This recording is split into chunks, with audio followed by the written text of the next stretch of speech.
If you're not a ruggedly handsome guy with chiseled muscles and haven't achieved success in life, women won't pay attention to you. The world is unfair and any effort is futile. All troubles come from women. They are the ones to blame for your loneliness. These aren't just the words of a resentful man. They are the principles on which the entire ideology of incels is based. Who are incels and what connection do they have to the bloody tragedy that unfolded in Canada in 2018? We'll find out today. Incels, mostly men who are unable to find a romantic or sexual partner despite a strong desire to do so. Incels place the entire blame for their involuntary celibacy on women. They feel rejected not only by the opposite sex but by society as a whole.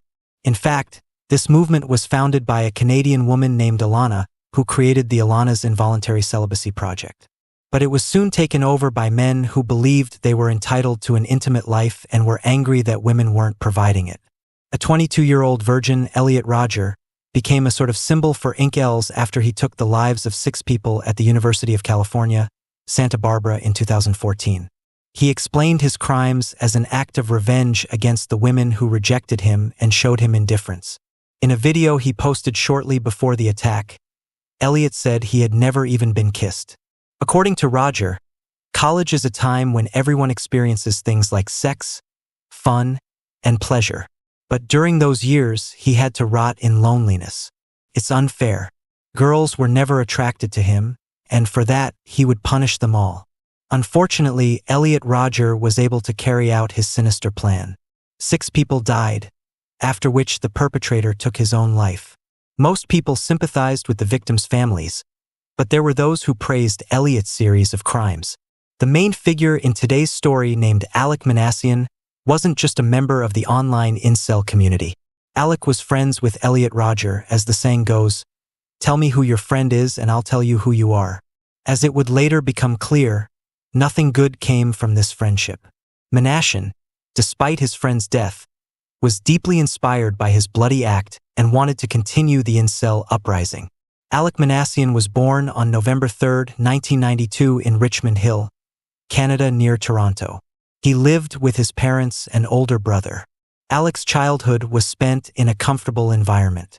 His father had immigrated from Armenia to Canada and worked as a software developer, while his mother was from Iran and worked at an IT company. The family bought a beautiful house in the suburbs and was quite happy. However, for Alek, things weren't so simple. As a child, he was described as a somewhat strange kid. Alek was very quiet, very sensitive, but he struggled to understand social cues. The boy avoided eye contact and couldn't carry on a conversation.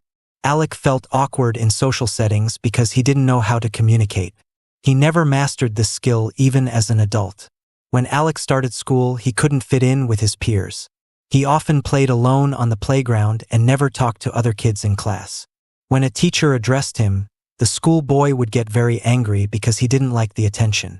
He didn't want teachers asking him questions or making him answer in front of the whole class. Standing at the blackboard while everyone watched and giving a presentation was his worst nightmare. To avoid this, the boy would stand up and bolt out of the classroom door. Alek also hated being praised. He generally didn't accept any form of attention, whether good or bad. Worst of all, the schoolboy not only didn't know how to interact with other kids, he didn't want to. His parents also had a hard time. When Alek didn't get what he wanted, he threw tantrums. Sometimes he would run off and bang his head against the wall. And this child was completely unable to smile, let alone laugh. He saw difficulties in everything, and life itself seemed like one endless ordeal to Alek. After years of struggling with their son's behavior, his parents took him to a doctor. Alek was diagnosed with pervasive developmental disorder. This is an outdated psychiatric diagnosis given to children who exhibit some but not all signs of autism spectrum disorder or Asperger's syndrome. In middle school, Alek attended classes for children with autism, but it didn't help much. In high school, the young man still faced challenges, particularly with socialization. He continued to struggle greatly with communicating with classmates. This led to bullying and harassment. Other students didn't like that Alek was different, not like them. He became a target for bullies. Students who disregarded accepted norms of behavior and didn't try to understand his situation. The bullying intensified even more when Alek displayed physical quirks.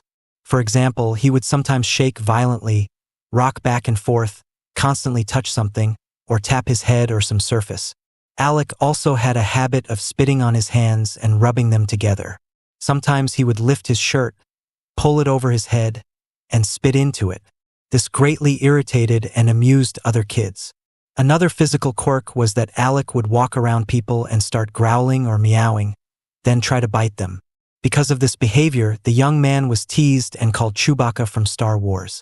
Other students laughed at him, but Alek couldn't understand why. He couldn't read social cues and thought his classmates liked it when he meowed or growled at them, so he tried to do it as often as possible. The teasing grew even worse. It was a vicious cycle. His nickname, Chewbacca, stuck so much that many students at school didn't even know his real name. Throughout his school years, Alek was isolated from society and felt very lonely. He had no friends. In class, Minassian was a loner. Coming home after school, he was alone again in his room. Later, another problem emerged: girls. In high school, Alek not only couldn't talk to female classmates, he could barely look in their direction. If a girl looked at Alek or tried to talk to him, he would freeze in place and shut down, not knowing what to do. When other students discussed which girls they liked, Alek didn't know what to say. He felt awkward, and this again drew his classmates' attention. So, the topic of relationships with girls became yet another reason to bully Alek. Under the threat of beatings, he was forced to approach girls. Minassian would approach female classmates and start blushing, stuttering, and getting embarrassed. This amused the entire class. But for Alek, it became another school nightmare. It got to the point where he simply became afraid of women, associating them with the bullying. It became normal for him to rock back and forth and mutter under his breath that he didn't like girls. Whenever a female classmate approached him, Alek would jump back and yell for her not to hurt him. His fear of girls was so deep that it extended far beyond school.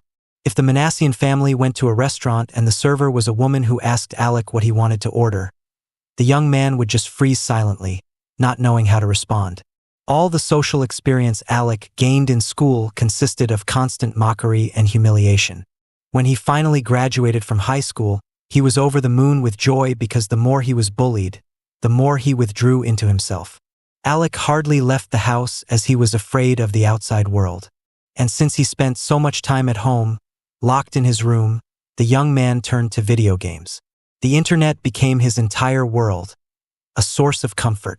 It was the only way Alek could interact with other people because he was in the comfort and safety of his own home. This obsession with communicating online would later play a role in the case, but in a much darker way. Alex's fascination with the internet and video games later led him to pursue a degree in computer programming. Minassian enrolled in a college in Toronto, close to his family's home. The young man started attending classes and excelled academically. Computers were his salvation, something he was great at. Alek still struggled to communicate with classmates, but now he was in his element. He could talk about programming and computers for hours. In college, he even made some friends who shared his interests. Minassian was such a diligent student that he began helping other students in his class. Studying at the university brought him satisfaction for the first time. He enjoyed life and gradually gained confidence. Now Alek could calmly raise his hand, answer teachers' questions, and speak in front of an audience. After what he had endured in high school, this was a major achievement. Several years passed and things were going better and better for Alek. But then at some point, his life went downhill again. And the reason was girls. In October 2013, Alek Minassian was in his third year of college. He was a few weeks away from turning 21. All he could think about now was girls and relationships with them. Although Alek had made friends and his social skills had improved when it came to interacting with the opposite sex, he still got lost. During his time in college, Alek had glimmers of hope. At one point, he mustered the courage to ask a female classmate for her phone number. She gave it to him, but when Alek texted her, she didn't respond. All his good mood instantly vanished. This was a real blow for the young man. Despite this, at the end of October, Alek went to a Halloween party, determined to meet a beautiful girl and even try to flirt. Gathering his courage, he approached a group of girls. When they noticed him, they started laughing for some reason. Alek felt shame and embarrassment. When a group of guys appeared, tall, muscular, and very attractive. According to Alek, the girls approached them and started touching their muscles. The group was joking and flirting with each other, paying no further attention to Minassian. In the end, he left the party very angry. At that moment, he felt the world was unfair. Why were girls only attracted to arrogant, jacked-up guys and not someone like Alek? Kind, smart, and polite. Why did they always laugh at him? All he wanted was to flirt, to be hugged, and kissed. After leaving that party, Alek kept thinking about the unfairness of life. He replayed these thoughts over and over in his head, and it became a pivotal moment for him because his views on women changed radically, turning negative. It was this unfortunate party that pushed Alek to become an incel. Minassian dove head first into the internet, searching for people with similar problems. People who were frustrated that girls never paid them attention, didn't want to date them or go out with them. That's when he stumbled upon incel forums. As mentioned earlier, incels define themselves as those who desperately desire intimate relationships but cannot find a romantic partner. They believe they are forced to remain celibate against their will. In recent years, the term incel has been associated with young people who hold highly destructive and dangerous views about society in general and women in particular. They want to take revenge for their disappointments to hurt people. Their overarching ideology is that society is broken, unfairly treats incels, and that women are only interested in wealthy, successful, attractive young men. Incels even have their own terminology dividing people into several categories. According to them, only 20% of men are attractive and successful. Chads, meaning sexually desirable. They are pursued by Stacys, young attractive girls and women who passionately want to be with Chads. Incels wholeheartedly hate Chads and Stacys, envying the former and desiring intimacy with the latter but unable to attain it as Stacys are only interested in Chads. The rest are normies, ordinary people of average attractiveness and income who occupy the middle of the hierarchy. Incels also hate normies because they too don't want to engage in intimate relationships with them. Incels themselves are at the bottom of the hierarchical ladder, the omega or beta males, the lowest tier. Incels believe women only choose alpha males and ignore others. No one wants to be intimate with incels, neither Stacey's normies. Most incels don't strive to change themselves, believing any effort is futile because the world is inherently unfair. They don't think the problem lies within themselves. They blame it all on their appearance. Incels believe they have a right to physical intimacy. But in today's world, women have too many choices. Of course, they blame the opposite sex entirely, especially feminists. According to members of the online incel community, women should be distributed equally among everyone, but the cool guys take them for themselves. Women should essentially accept their lot and stay silent, not choose the best among men. Incels go so far as to say that every day a woman denies them intimacy is in fact a form of reverse assault, as dangerous and destructive to a man as actual violence. However, hatred toward women and aggressive rhetoric are only the visible part of the problem. Under the guise of incel principles, real crimes have been committed. It was on such internet forums that Alek Minassian stumbled. There he found like-minded individuals and quickly immersed himself in the world of incels and their ideology. In January 2014, Alek came across a post that caught his attention. It was written by none other than Elliot Rodger, the supreme gentleman, as he called himself, who would later commit a mass crime. Minassian was so moved by Elliot's words that he sent him a private message, and the two young men developed a fairly close relationship. Alek felt he truly understood and empathized with Elliot and the struggles he had faced. Although Rodger lived in the US and Minassian in Canada, they wanted to meet in person. Alek admired his new friend. For months later, Elliot started sending Alek cryptic messages, saying he was going on an important mission, but wasn't sure if he'd return alive and that many incels supported him and were calling for an uprising. Minassian wished his friend luck. 3 days later, on May 23, 2014, 22-year-old Elliot Rodger carried out a series of attacks in California, killing 6 people and injuring 14 others. Before committing the mass shooting, Elliot posted a manifesto online detailing all his life's problems. He explained his actions as a desire to punish women for rejecting him and successful men for their status. After Elliot's suicide, some communities began to revere him as a martyr, a hero. After all, everything he did was for incels. This was the beginning of the uprising. Alek Minassian himself said he was proud of Elliot and what he had done. The young man became increasingly immersed in the incel community. A year later, in 2015, Alek began corresponding with another incel named Chris Harper Mercer. And it turned out that Chris would become another mass perpetrator. In the fall of 2015, Chris Harper Mercer was fed up with his life. He had no girlfriend and didn't even hope to find one. He was so inspired by Elliot Rogers' actions that he acquired a firearm and carried out a mass shooting known as the Umpqua Community College shooting in Roseburg, Oregon. On October 1, 2015, Harper Mercer killed 9 people and injured another 9 on campus before taking his own life.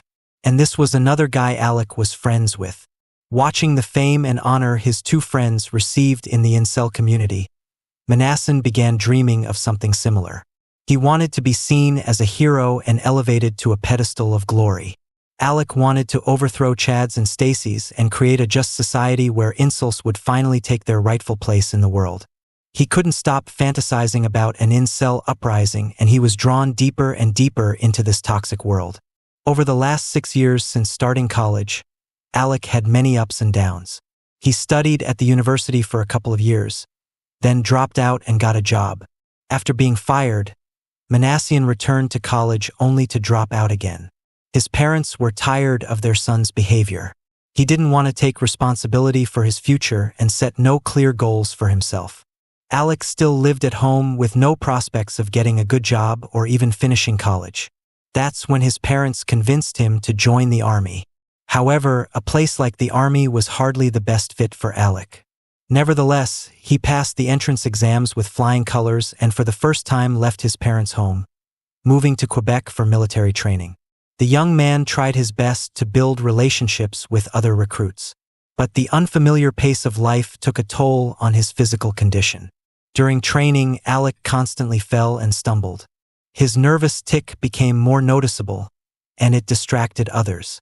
Minassian couldn't process information, didn't understand instructions, and couldn't perform even basic tasks like making his bed, keeping his clothes in order, or polishing his shoes. Due to his lack of self-discipline, Alek constantly lagged behind, causing problems for his platoon. Naturally, this behavior caused dissatisfaction, and other recruits began to badmouth and insult Alek behind his back. The bullying started again. No one understood how he had even passed the entrance exam to get into the training program. The training sense leadership decided they couldn't entrust Alek Minassian with a firearm if he couldn't even make his bed or meet basic requirements. It was clear to everyone that this guy was not cut out for the army. After 16 days at the military training center, Alek caught tonsillitis and was sent home. After his failed attempt to join the army, the young man's resentment toward the world's unfairness only grew stronger. Discharged from the armed forces, Alek returned to college at age 25. He had only 1 semester left before he could earn his diploma. However, Alek returned to college a completely different person. His brief military experience had changed him, making him more volatile and aggressive. Before, he was so withdrawn and awkward in communication that he couldn't talk to anyone normally, but now he started arguing with other students and getting into fights. Alek told one classmate he left the army because they didn't let him use weapons as often as he wanted. During his final semester in college, Minassian sank deeper and deeper into the incel community. He was 25 years old and had never been on a date with a girl. He was angry at the world for ignoring him. He was tired of constantly being rejected. And now Alek Minassian wanted to become a legend in the incel community like Elliot Rogers and Chris Harper Mercer. And he planned how best to achieve that. On April 19, 2018, Alek finally graduated from college, earning his diploma after 7 years. And soon after, he put his horrific plan into action. On April 22, 2018, Alek went to an incel forum and wrote that tomorrow would be the beta male uprising. He called on other incels to join the rebellion and overthrow the unjust society.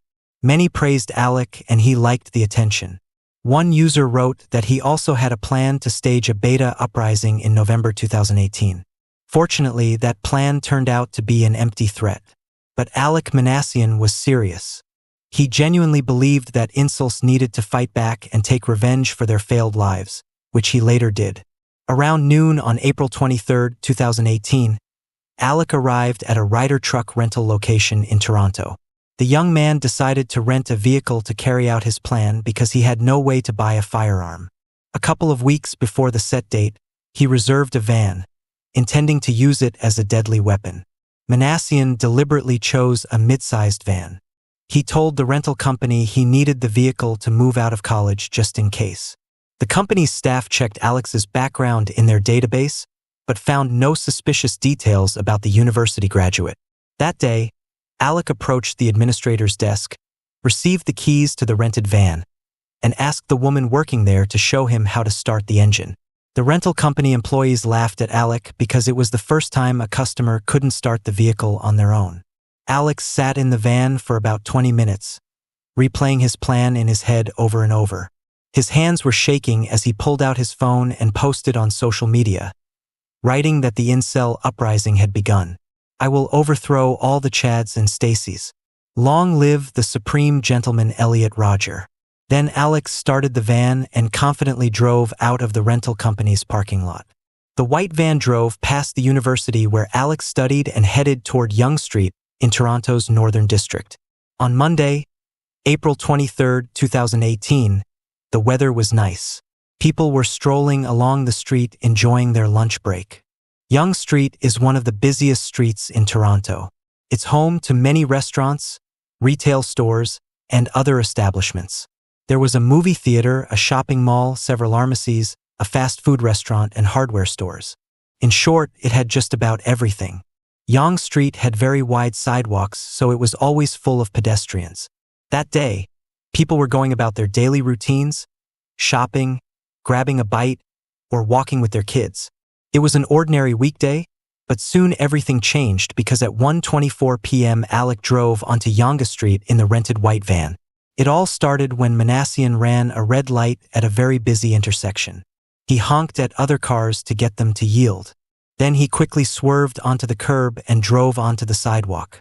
It was a wide pedestrian path crowded with people. Alek pressed the gas pedal and crashed into a large group of people, injuring several and unfortunately instantly killing one of them. But Alek didn't stop there. He pressed the gas pedal again and continued driving along the sidewalk, hitting everyone he could. At that moment, people further down the street realized what was happening. Naturally, mass panic broke out. Complete chaos erupted. Pedestrians screamed and shouted, trying to flee to safety. They were literally jumping out from under the wheels of the rampaging incel, speeding along the sidewalk. Other drivers on the road watched the white van in horror, completely unsure of what to do. Some ran to help the injured. Some pulled distracted pedestrians off the sidewalk, and others just stood and watched, unable to grasp the tragedy of the situation. Alek Minassian kept moving at high speed, hitting everything in his path. He knocked down telephone poles, crashed into bus stops, and then reached Mel Lastman Square, another very busy area, and crashed into a crowd of people again. At that moment, emergency services were flooded with calls from eyewitnesses. On Yonge Street, where the attack began, drivers jumped out of their cars to help the injured. Bodies lay face down on the ground everywhere, and it was unclear whether they were alive or dead. The first police officer to arrive on foot at the scene tried to help as many people as possible, but it was difficult amid the complete chaos. The law enforcement officer came across a woman lying face down and tried to turn her over to check if she was alive. Unfortunately, he found no signs of life. The officer moved from one body to another, trying to provide first aid as best he could. Store and pharmacy workers brought out supplies that could be useful. Bandages, medications, towels, but sadly, some of the victims could no longer be saved due to their injuries. Meanwhile, after traveling 2.5 kilometers, Alek Minassian realized his van had sustained too much damage and the vehicle stalled. This meant the attack was finally over. However, Alek was caught up in the moment and thought about how to continue his uprising. He climbed out of the van and came face-to-face with a police officer. The officer immediately drew his gun, pointed it at Alek, and shouted for him to get on the ground and put his hands behind his head, but Minassian refused to comply. He reached into his back pocket, hoping the officer would think he had a weapon and shoot, thus ending Alex's life. The young man tried to provoke the officer, but he remained calm. The law enforcement officer quickly realized Alek had no weapon, so he returned to his patrol car, turned on the siren, and addressed Minassian again. But Alek hadn't committed a mass crime just to surrender to the authorities. He wanted to die a hero, so he pulled a black wallet from his pocket and pointed it at the officer, threatening to shoot. He still hoped that, in the chaos, the officer wouldn't realize it was just a wallet and would fire first. However, the detective didn't rush. He said no one else needed to get hurt as Minassian, in desperation, shouted for the officer to kill him right then and there. The law enforcement officer remained calm and composed, keeping the suspect at gunpoint, then holstered his weapon, drew his baton, and walked straight toward Alek. That's when the young man got truly scared, raised his hands, and immediately surrendered. The officer handcuffed him and made the arrest. This happened just 7 minutes after the attack began. The entire incel uprising led by Alek Minassian lasted exactly 7 minutes, including the standoff with the police officer. But in that time, he managed to cause havoc and take several lives. After the perpetrator's arrest, paramedics set up an emergency medical aid station right at the scene. Bus and subway services in Toronto were completely halted that day. Businesses in the area were also forced to close. The police were concerned that this attack might be part of a larger coordinated assault on Toronto. The authorities didn't yet know the motive for the crime, but within minutes of the arrest, everything became clear. They quickly identified the attacker by finding his social media post. Alek Minassian's face appeared in all the news, and it was revealed that he was a lonely incel. Now, emergency services had to determine how many people had been affected by the attack. It turned out that 10 innocent people died at the scene. Among the victims were Renuka Amarasinghe, a 45-year-old single mother who left behind a 7-year-old son, Amory Domo, a 30-year-old investment firm employee, Cole Min Chong, a 45-year-old man from South Korea who worked as a chef, Betty Forsyth, a 94-year-old Scotswoman who had beaten cancer and was loved by everyone in the community, Dorothy Sue, an 80-year-old grandmother who was the backbone of her family, Munir Abed al-Najjar, an 85-year-old man from Jordan who had come to visit family in Canada, Sohee Chung, a 22-year-old student at the University of Toronto, Ji-Hun Kim, another 22-year-old student from Korea, Andrea Braden, a 33-year-old aunt, adored by her 4 nieces and nephews, and finally Geraldine Brady, an 83-year-old beloved wife, mother, and grandmother. All these innocent people were living ordinary lives, and that Monday each was going about their business.